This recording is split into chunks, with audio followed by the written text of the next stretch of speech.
Hello everyone. सो बेटा आज हमारा टॉपिक है इनकम टैक्स। सो मतलब बेसिकली मैं आज से आपका स्टार्ट कर रहा हूँ पढ़ाना इनकम टैक्स, क्योंकि मेरे को बहुत लोगों के आए थे कमेंट्स भी एंड टेक्स्ट भी कि सर प्लीज़ मेरे का वीडियो ऑन इनकम टैक्स के चैप्टर जितने भी हैं। सो बेटा स्टार्ट करेंगे day by day with every chapter. And आपको बेटा जिस भी टॉपिक की चाहिए video, do please mention it in the comment section below. And guys please, अगर आप लोगों ने अभी तक नहीं किया सब्सक्राइब तो please do it ASAP. Thank you. Start करते हैं बेटा इनकम टैक्स। सो बेटा स्टार्ट कर रहा हूँ बिल्कुल फर्स्ट चैप्टर से। रोज के रोज दूंगा एक वीडियो जिसमें कवर करूंगा चैप्टर पूरा पूरा, same as BMS. So let started.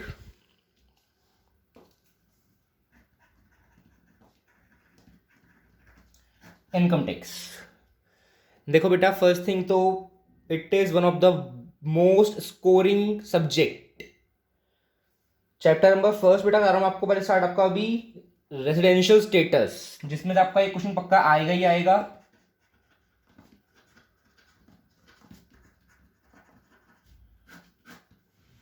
ठीक है बेटा, स्टार्ट करते हैं। सो गाइस फर्स्ट थिंग, अच्छा हाँ बेटा, if you want a video on marking scheme of income tax then please do mention it in the comment section, then I will make it. So बेटा residential status क्या होता है? Suppose बेटा कोई भी एक पर्सन है, वो इंडिया में रहता है या नहीं रहता, बट उसको टैक्स पे करना है, इंडिया में नहीं करना। मतलब क्या, कोई भी कंपनी, कोई भी पर्सन, कोई भी बिजनेस को अगर इंडिया में टैक्स पे करना है तो it should be the resident of that country. तो in this chapter will discuss कि कैसे हम देखते हैं कि किसी भी कंपनी का, किसी भी इंडिविजुअल का, किसी भी हिंदू फैमिली बिजनेस का कैसे हम पता करेंगे कि वो इंडियन रेजिडेंट की है या नहीं है। एंड इफ अगर वो इंडियन रेजिडेंट की है तो क्या वो ऑर्डिनरी है या नॉन ऑर्डिनरी है। बेटा बहुत बेसिक टर्म्स हैं, प्लीज समझना थोड़ा ढंग से एक बारी। सो लेट्स स्टार्ट इट बेटा। देखो अगर आपको बोलूं कि कोई भी पर्सन को पता करना है कि वो रेजिडेंट है या नहीं है इंडिया का, तो first thing that I check कि उनका क्या रेजिडेंट है या नहीं है, वो कहाँ का, इंडिया का।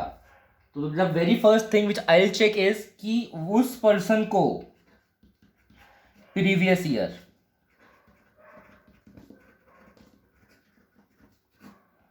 में 182 डेज 182 डेज रहना चाहिए इंडिया के अंदर। मतलब क्या कि अगर मैं पता कर रहा हूं, suppose if I want to know कि इन द ईयर 2000, सपोज हम लेते हैं 2021, तो 1920 में, मतलब 1920 में मैं चेक करूंगा कि वो पर्सन 182 डेज के लिए रहा था या नहीं रहा था। अगर वो रहा होगा तो it means he is the resident of that country. अगर नहीं रहा होगा तो बेटा एक कंडीशन और है चेक करने के लिए। This is the first thing which I check कि भाई क्या वो रहा है 182 डेज। अगर वो रहा है तो इट मीन्स वो क्या बन गया,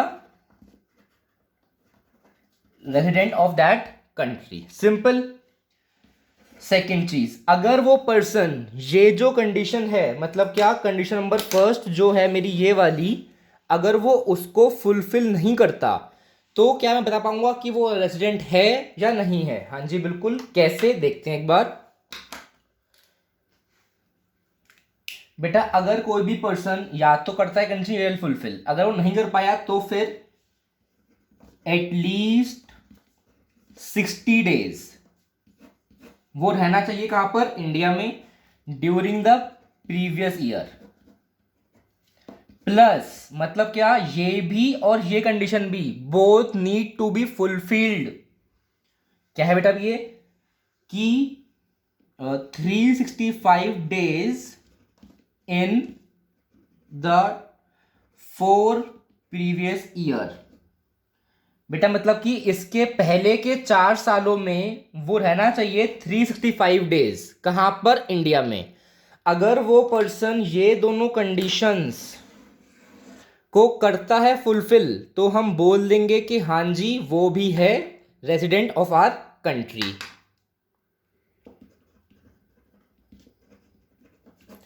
आई होप इतना आपको समझ में आया होगा।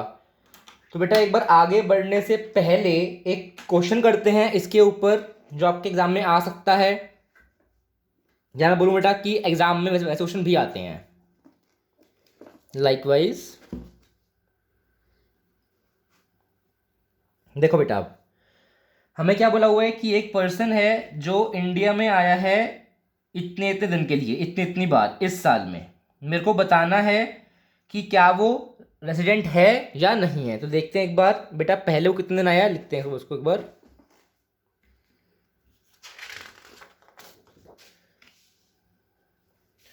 बेटा वो अप्रैल में आया है, कितने दिन के लिए, फॉर 30 डेज। फिर आया वो 31 डेज के लिए, फिर 30 डेज के लिए, 16 डेज के लिए, फिर 0 0 0 0 0। उसके बाद 28 डेज के लिए, 28 डेज के लिए, 31 डेज के लिए। तो बेटा देखते हैं कि इसका टोटल क्या आता है। लाइकवाइज 30 + 31 + 30 + 16 + 0 0 0 था, फिर है 28 28 31, 28 28 एंड 31। तो बेटा वो रहा है कंट्री में हमारी 194 डेज। एक बार जाते हैं पीछे, चेक करते हैं कि कंडीशन क्या थी मेरी। मेरी कंडीशन थी बेटा क्या, 182 days in the previous year.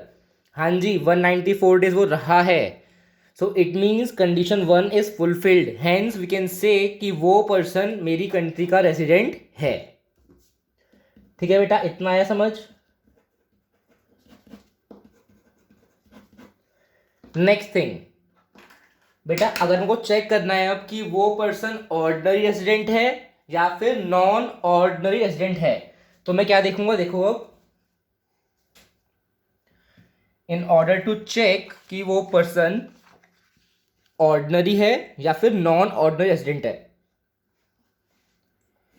अच्छा गाइस, अगर बेटा वो पर्सन ना तो करता कंडीशन फुलफिल ये वाली और ना करता ये वाली, what it means, it means कि वो है नॉन रेसिडेंट। कब, या तो मतलब वो 1 भी नहीं कर रहा और 2 भी नहीं कर रहा, 1 2। ठीक है बेटा, अब देखते हैं हम एक बार ऑर्डिनरी एंड नॉन ऑर्डिनरी। देखते हैं एक बार क्या होता है इसके अंदर। अगर बेटा वो पर्सन रहा है इंडिया में at least for 2 years out of 10 previous years, एक तो बेटा एक ये कंडीशन, प्लस बेटा प्लस का मतलब क्या है कि ये भी एंड ये भी, ये ना हो कि सर ये तो हो रही है बट ये नहीं हो रही। अगर बेटा ये हो रही है ये नहीं हो रही, what it means, it means कि वो है नॉन रेसिडेंट। इसके बाद देखते हैं बेटा, ये प्लस 730 डेज इन 7 years, मतलब प्रीवियस ईयर में रहना चाहिए वो 2 years 10 साल तक, और 10 साल में 2 साल, और 730 दिन 7 years में। आई होप मुझे समझ में आया होगा। एक क्वेश्चन करते हैं, then you will get a broad understanding of that. देखते हैं बेटा, ये जो क्वेश्चन दे रखा है मेरे को,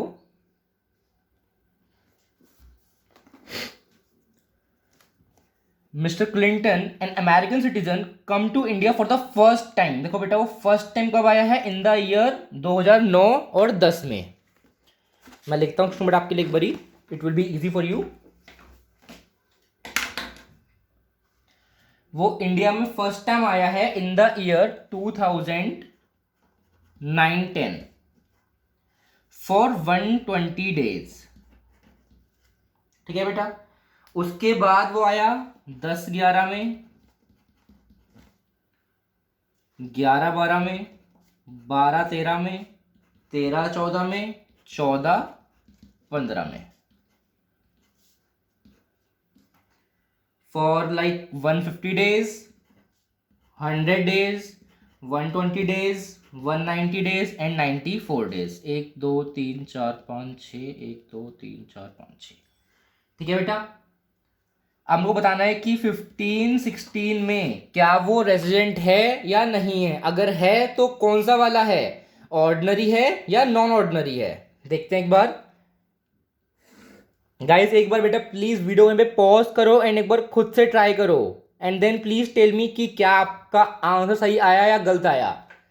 देखो एक बार बेटा, फर्स्ट थिंग हमें क्या चेक करना है कि वो रेसिडेंट है या फिर नॉन रेसिडेंट है। उसके लिए क्या, अपनी वही फर्स्ट कंडीशन बेटा, कौन सी वाली, 182 डेज वाली या फिर 60 days in the previous year and 365 days in the previous 4 years. देखते हैं लास्ट साल में क्या वो रहा है, यहाँ पर नहीं रहा फॉर 182 डेज, तो चेक करते हैं मतलब क्या, ये तो कंडीशन फुलफिल नहीं हो रही मेरी।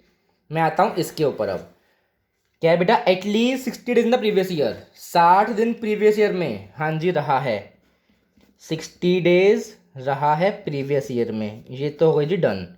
सेकेंड क्या थी बेटा,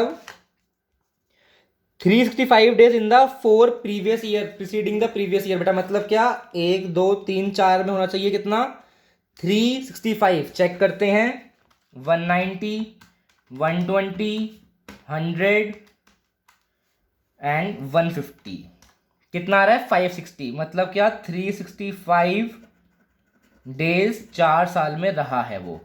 बेटा देखो 4 साल में मतलब क्या है कि हम इसमें ये वाला साल नहीं गिनेंगे, इसके ऊपर के 4 साल गिनते हैं हमेशा। तो मतलब क्या, हाँ जी भाई वो रेसिडेंट तो है मेरी कंट्री के अंदर। अब हमें चेक करना है कि क्या वो ऑर्डिनरी रेसिडेंट है या फिर नॉन ऑर्डिनरी रेसिडेंट है। कैसे, देखो at least 2 years out of 10 previous year, क्या होना चाहिए वो रेसिडेंट। देखो बेटा इस साल रेसिडेंट था वो, ठीक है जी, इस साल भी रेसिडेंट होगा वो, क्योंकि 182 डेज हो रहे हैं। एटलीस्ट 2 ईयर्स मतलब क्या, इस साल हो गया इस साल हो गया, मतलब कि कंडीशन नंबर फर्स्ट जो थी मेरी वो हो गई फुलफिल। अब देखते हैं आगे एक बार, next condition is what, 730 days in the 7 years. देखते हैं बेटा, देखो पहली बात तो वो रहा ही बस 6 साल के लिए है, बट स्टिल चेक करते हैं एक बार। देखो 120 plus 150 plus 100 plus 120 plus 190 plus 94, शायद कुछ मिस हो गया बेटा, 120 plus 150 plus 100 plus 120 plus 190 plus 94, 774। ठीक है बेटा, बट देखो ये रहा तो बस कितने साल ही है, 1 2 3 4 5 6 साल रहा है।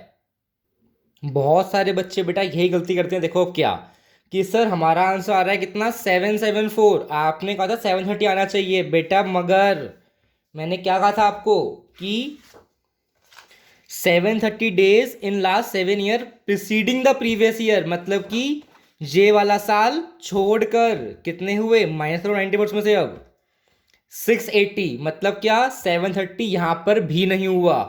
वॉट इट मीन्स कि he is the resident, but कौन सा वाला, non ordinary resident. I hope आपको सबको समझ में आया होगा इतना। एक बार फिर से I am repeating the things. बेटा देखो ऑर्डिनरी एंड नॉन ऑर्डिनरी का मतलब क्या होता है कि कोई पर्सन ऑर्डिनरी रेसिडेंट है या नहीं है।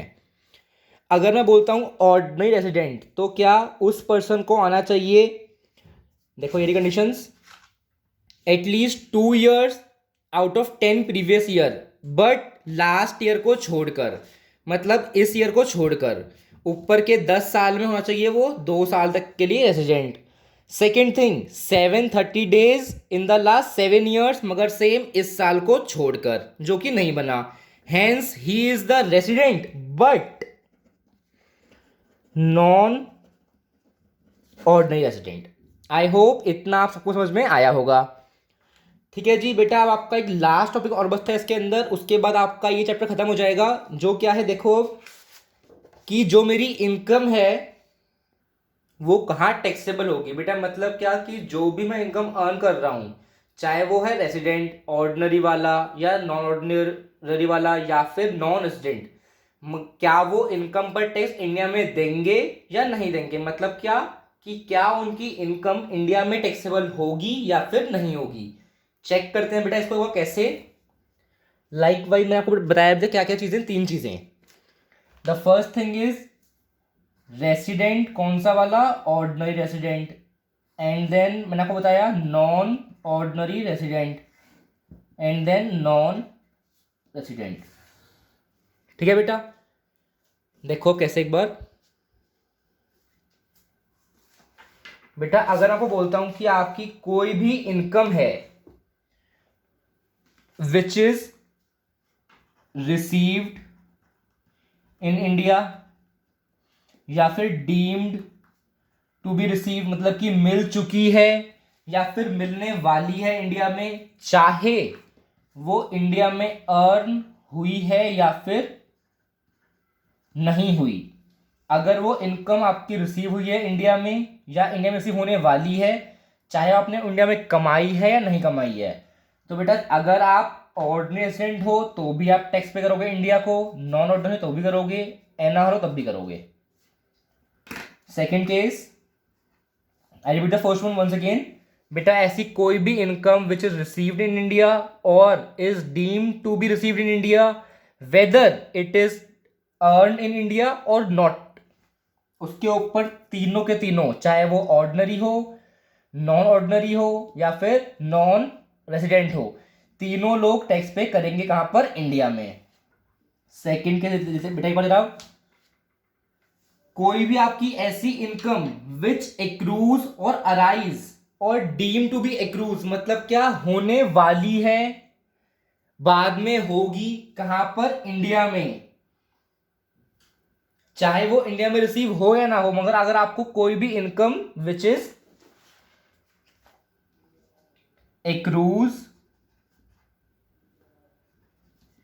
और अराइज, मतलब क्या आपसे अर्न कर रहे हो इंडिया में, चाहे वो आपको इंडिया में रिसीव हो या ना हो, receive in India or not, चाहे आप उसको बेटा इंडिया में रिसीव कर रहे हो नहीं कर रहे, मगर आपने वो इनकम अर्न कब करी है अपनी इंडिया के अंदर, तो भी इसके ऊपर तीनों लोग टैक्स पे करेंगे।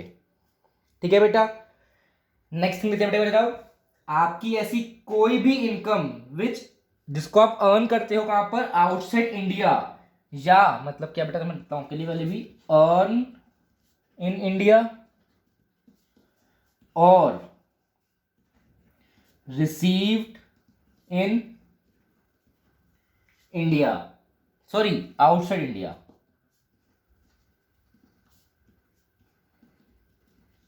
ऐसी कोई भी इनकम बेटा जिसको आप अर्न कर रहे हो इंडिया के बाहर, या फिर आप कर रहे हो रिसीव भी उसे कर रहे हो आप इंडिया के बाहर, मगर वो आपका जो बिजनेस था, जो आपका बिजनेस था इज कंट्रोल्ड इन इंडिया, उसके ऊपर बेटा ये तो टैक्स पे करेगा, ये भी करेगा, बट ये नहीं करेगा। मतलब क्या बेटा, आपकी ऐसी कोई भी इनकम जिसको आपने इंडिया के बाहर ही अर्न करा, इंडिया के बाहर ही रिसीव कर लिया, मगर उसका जो बिजनेस था उसको आप कंट्रोल कर रहे थे कहां से, इंडिया से, तो उसके ऊपर ऑर्डिनरी रेसिडेंट या फिर आपका नॉन ऑर्डिनरी रेसिडेंट टैक्स पे करेंगे इंडिया में। नेक्स्ट थिंग बेटा, आपकी ऐसी कोई भी इनकम विच एक्रूज और arise outside India and received